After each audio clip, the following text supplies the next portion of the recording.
नमस्कार प्यारे साथियों, इस क्लास में विभिन्न प्रतियोगिता परीक्षाओं को ध्यान में रखते हुए जैसे UGC net, GRF, Bihar state, Jharkhand उत्पाद सिपाही अनेक परीक्षाओं को ध्यान में रखते हुए आज हम इस क्लास में वर्णमाला के वन लाइनर क्वेश्चन बताने जा रहा हूं। यहां तक 8 तारीख को जो नेट की परीक्षा हुई थी हिंदी में, वो सब क्वेश्चन यहीं से आए हुए थे। आज हम उसको बता देंगे ताकि आपका विश्वास जो है से 100% हो जाएगा।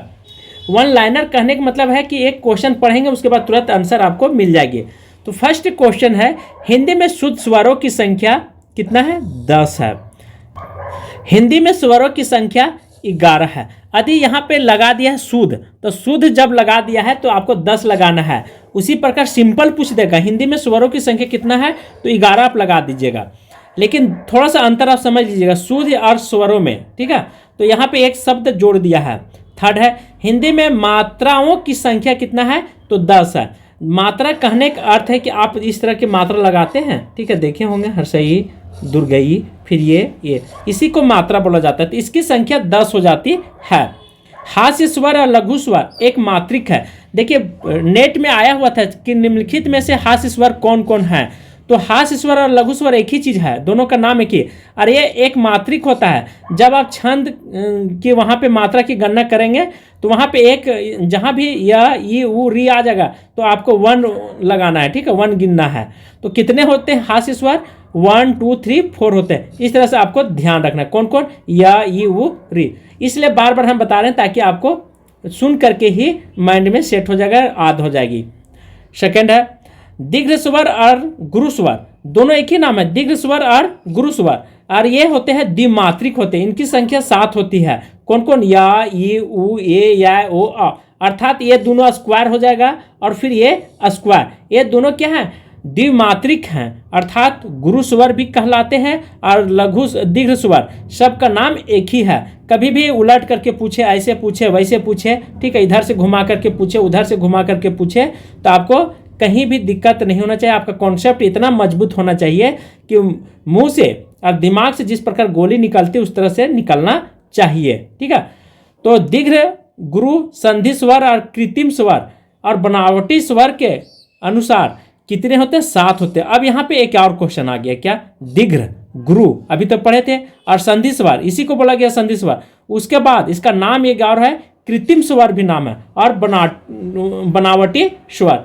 तो ये 4 चीज आपको ध्यान रखना है। तो इसकी भी संख्या कितना होता है? 7 होता है। जो आप यहाँ देखे हैं वो नीचे भी है, ठीक है, कोई अंतर नहीं, केवल नाम में अंतर है। तो कभी पूछ देगा कि कृत्रिम स्वर कितने हैं। हो सकता है एग्जामिनर को आपको माइंड टेस्ट करने के लिए, पावर को जांचने के लिए बोल देगा कि कृत्रिम स्वर कितने हैं, तो आपको 7 लगाना है। जो दीर्घ स्वर होता है वही कृत्रिम स्वर भी कहलाते हैं, वही उसी को संधि स्वर भी नाम दिया गया है या बनावटी स्वर भी कहा गया है। तो इन पॉइंटों का आपको भूलना नहीं है किसी भी हाल में। उसी प्रकार मूल स्वर या दीर्घ स्वर, जिसे सजातीय संधि भी कहा जाता है, इनकी संख्या 3 होती है, ठीक है। कौन कौन है मूल स्वर या सजातीय संधि? या, ई, अरु तीनों है, ठीक है। अर्थात उसी प्रकार संयुक्त स्वर है और विजातीय संधि है। यहाँ सजातीय था और यहाँ विजातीय है। तो यहाँ पे विजातीय में हमेशा याद रखिएगा भाई भाई, जुड़वा क्या होगा? जुड़वा जो आएगा, जुड़वा अच्छा। तो ये या ओ, तो ये हो जाएगा संयुक्त स्वर या विजातीय संधि स्वर कहलाते हैं। आप भूलेंगे नहीं, ठीक है। बहुत सारे लोग भूल जाते हैं कि सजातीय क्या हो जाता है, विजातीय क्या हो जाता है, मूल दीर्घ स्वर क्या है।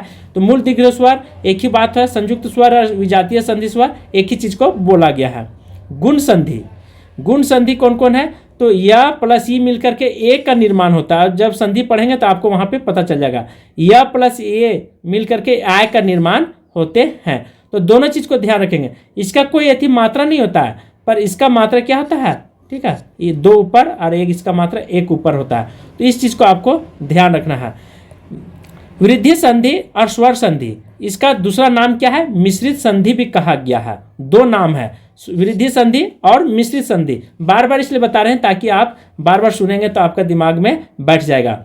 जैसे या प्लस उ मिलकर के ओ का निर्माण होता है, या प्लस ओ का मिलकर के औ का निर्माण होता है, तो संधि का है, ठीक है, इसीलिए इसको मिश्रित संधि बोला गया है। और वृद्धि संधि का, ये वृद्धि संधि का एग्जाम्पल है। जब संधि पढ़ेंगे तो आप जा करके कर सकते हो वहाँ पे क्लास। आगत स्वर, कभी भी पूछेगा, देखिए ये भी पूछा था नेट में कि आगत स्वर कौन सा है, इसलिए इसे आप हल्के में नहीं लीजिएगा। इसका मास्टर क्लास भी आपके सामने जाने वाला है, तो मास्टर क्लास जाएगा तो आप समझिए तो बहुत भाग्यशाली हैं कि आपके पास पहुंच जाएगा। अग्र स्वर कौन कौन है, तो ई, बड़ी ए, या, तो इसे अग्र स्वर मतलब जीभ के अगला हिस्से से इसका उच्चारण स्थान होती है, इसीलिए इसे अग्र स्वर नाम दिया गया है। मध्य स्वर कौन है, केवल इनकी संख्या 1 है, ठीक है, और अग्र स्वर की संख्या 4 है। कभी भी पूछेगा कि अग्र स्वर कितने हैं तो 4 लगाएंगे। पश्य स्वर की संख्या कितने हैं, 1 2 3 4 5 6 है। तो पश्य स्वर होता है जो जीभ के सबसे पीछे का हिस्सा होती है, उसी को पश्य स्वर कहते हैं, और वहीं से इन सभी चीजों का उच्चारण स्थान माना गया है। किसका किसका, या का, ऊ का, बड़ी ऊ, ओ, औ और याव का। तो ऐसे आपको ध्यान रखना है। इसकी संख्या कितना है, तो 6 मानी गई है। समृद्ध स्वर ये नेट में आया हुआ था, ठीक है, 8 तारीख 2025 में नेट की एग्जाम जो हुई थी वहां पे ये क्वेश्चन पूछ दी गई थी, निम्नलिखित में से समृद्ध स्वर कौन सा है। वहां पर ऐसे नहीं आया था, वहां सजाने के लिए आया था, ये बी है, या बी सी है, या डी सी है, ऐसे 4 ऑप्शन दिए हुए थे। तो देखिए समृद्ध स्वर छोटी ई, बड़ी ई, ऊ और ऊ, ये समृद्ध स्वर कहलाते हैं। उसके बाद अर्ध समृद्ध स्वर ए और ओ हैं, तो ध्यान रखेंगे ये और वो को अर्ध समृद्ध स्वर कहा जाता है। समृद्ध, अब यहाँ पे समृद्ध और अर्ध समृद्ध जैसे उच्चारण करने समय हमारी ओठों की जो आकार है, ठीक है, वो परिवर्तन हो जाता है हर शब्द का। जैसे आप बोल करके खुद से देखिए ए, ओ, तो देखिए इसको समृद्ध मतलब ओठ का गोलाकार आकार किसी में ज़्यादा किसी में कम, तो ये और वो का उच्चारण स्थान अर्ध समृद्ध होता है, मतलब आधा गोलाकार होता है ओठ का, ठीक है, ये ओ। और उसी प्रकार समृद्ध में ई, बड़ी ओ, ऊ, तो ये देखिए टोटल जो है से ओठ की जो है, ठीक है, गोलाकार आकार इस तरह से बन जाता है, किसी में कम किसी में ज़्यादा।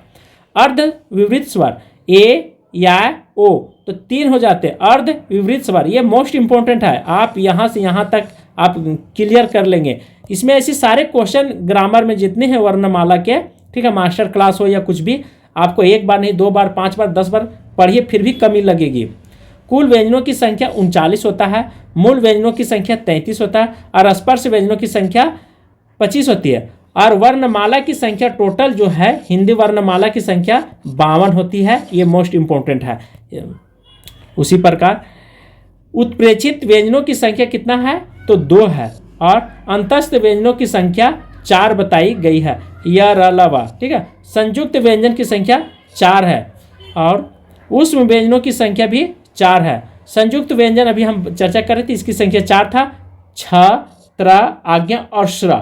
इसमें 2-2 वर्ण मिल करके तब कहीं, ठीक है, छ का निर्माण हुआ है, और त्र में त और र, आज्ञा में भी उसी तरह मिल करके इसका निर्माण हुई है। क वर्ग, ठीक है, इसकी ध्वनि कौन कौन है क वर्ग का, तो क ख ग घ अंगा। च वर्ग जो च वर्ग से इसको रखा गया है, ठीक है, तो च छ ज झ इया। और उसी प्रकार ट वर्ग ट ठ ड ढ मूर्धन्य, इसको टवर्ग वर्ग कहा जाता है। मूर्धन्य इसका इसलिए नाम रखा कि इसका उच्चारण अर्थान जो है से मूर्धा से होता है, और तवर्ग में त थ द ध दंतना, और इसका जो उच्चारण स्थान होता है दंत से होता है। क्या होता है, दंत से, इसीलिए इसका नाम दंतना। पवर्ग इसकी उच्चारण स्थान प फ ब भ म है, ठीक है। अंतस्थ व्यंजन य र ल व, ये टोटल अंतस्थ व्यंजन कितने 4 हैं, इससे पहले भी हमने बताया था। उष्म व्यंजन मूर्धन सा, दन सा, तालब सा और ह। देखिए उष्म व्यंजन इसलिए क्योंकि इसे आप जब उच्चारण करते हैं खुद से देखिए, अभ्यास करके देखिए, श मूर्धन श, अर्थात वायु का निकलना ज़्यादा हो जाता है। जैसे हम देखे होंगे कि जब हवा मारते हैं साइकिल में तो प्रेशर से उसमें हवा जो है से बाहर निकलती है, उसी प्रकार जब इस शब्द के उच्चारण करते हैं तो मुंह के माध्यम से हवा का घर्षण ज़्यादा होता है और बाहर निकलता है, ठीक है। तो उसी प्रकार तो पैंप में भी तो होता है, हवा मारने वाला पैंप में, कि ऊपर में इस तरह से गोलाकार रहता है, ठीक है, और नीचे से फिर निकलती है हवा। तो निकलती है हवा पैंप के माध्यम से, और ऊपर में हम पिस्टन से दबाते हैं, और दबाने के बाद नीचे प्रेशर से तक करता है सुई सुई। तो उसी प्रकार यहाँ भी उसमें व्यंजन में क्या होता है, मूर्धन स, देखिए ज़्यादा आवाज़ निकलता है वो। बाकी दूसरे शब्द का आप उच्चारण कीजिए तो थोड़ा सा कम हवा निकलेगी। लुठित व्यंजन, ये भी इम्पोर्टेंट है, ठीक है, क्योंकि नेट में यह क्वेश्चन आया था कि लुठित व्यंजन निम्नलिखित में कौन सा, तक केवल एक र जो है से लुठित व्यंजन कहलाता है। और पाशिक व्यंजन ल है।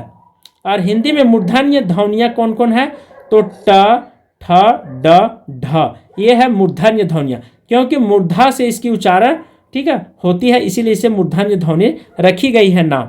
उच्चारण स्थान की दृष्टि से शुद्ध शब्द कौन है, तो स, ये दंत से होता है, सबसे इंपॉर्टेंट है। तालव से, ये तालव से होता है। और मूर्धन से का मूर्धा से होता है, इससे पहले भी हमने बताया था। तो आप समझ में आ गया होगा कि आपको ये सब शब्द को दंत सा, तालव सा, मूर्धन सा क्यों नाम पड़ा है। तो वर्णमाला पढ़े हैं, तो वर्णमाला को आप शुरू से अंत तक पढ़िए। आप विद्यार्थी हैं तो आपके अंदर में जरा सा जलनशीलता की भावना नहीं होनी चाहिए। आपके अंदर में भौरों की तरह ज्ञान लेने की चेष्टा होना चाहिए। कहीं से भी मिल जाए तो हमेशा पॉजिटिव थिंकिंग रह करके ही आप तैयारी कर सकते हैं। अन्यथा यदि आप पीछे मुड़ करके देखेंगे तो आपकी पतन निश्चित हो जाएगी, ठीक है। अच्छी किताब और अच्छी संगति हमेशा उत्थान की ओर ले जाती है। ड का उच्चारण स्थान मूर्धन्य से होती है और ट वर्ग का उच्चारण स्थान मूर्धा से होती है। उसी प्रकार व्यंजन स्थान तालु से होता है, जहाँ पे च, छ, ज, झ, इया होती है। अल्प प्राण व्यंजन 1, 3, 5 हैं। महाप्राण 2 और 4 को अल्प प्राण और महाप्राण कहेगा तो आपको कुछ नहीं करना है, 1, 2, 3, 4, 5 ऐसे कॉलम बना लेना है। कॉलम बना लिए। अब कॉलम बनाने के बाद आप वहाँ पे क, ख, ग, घ, अंगा आप रख लीजिएगा, ठीक है। अब उसके बाद यहाँ पूछ रहा है अल्प प्राण में, ठीक है, 1, 3 135 होता है और महाप्राण में 2, 4 होता है। तो ध्यान रखिए, महाप्राण जब भी इसको 2 भाग में काट दीजिए, तो 2 भाग में काट दिए तो इधर 2 हो जाएगा, 2 संख्या इधर है, इधर 2 संख्या। तो यहाँ ध्यान रखेंगे, तो 2 और 2 इधर, मतलब सबसे पहले 2 होगा तो 2 और 4 होगा, अर्थात सम संख्या में, ठीक है। महाप्राण हमेशा क्या होता है, सम संख्या को ही दर्शाता है। 2 और 4 क्या है, महाप्राण है। सघोष वर्ण 3, 4, 5, तो सघोष वर्ण या घोष वर्ण दोनों का नाम एक ही है। यदि इसमें पूछेगा तो सघोष, इसके बारे में हमने डीपली क्लास लिए हैं, गहराई से हमने पढ़ाया हूँ, ठीक है। तो आप जाकर के वहाँ पे अध्ययन कर सकते हैं। इससे क्या होगा कि आपके अंदर में कॉन्फिडेंस लेवल बढ़ेगी, बाद में फिर दिक्कत का सामना नहीं करना पड़ेगा परीक्षा हॉल में। तो आज की क्लास में यहीं पे समाप्त कर रहा हूँ। यदि आपको अच्छा लगेगा तो थोड़ा लाइक कर दीजिएगा, थोड़ा सब्सक्राइब कर दीजिएगा और ममता होगा तो शेयर कर दीजिएगा। थैंक यू, धन्यवाद।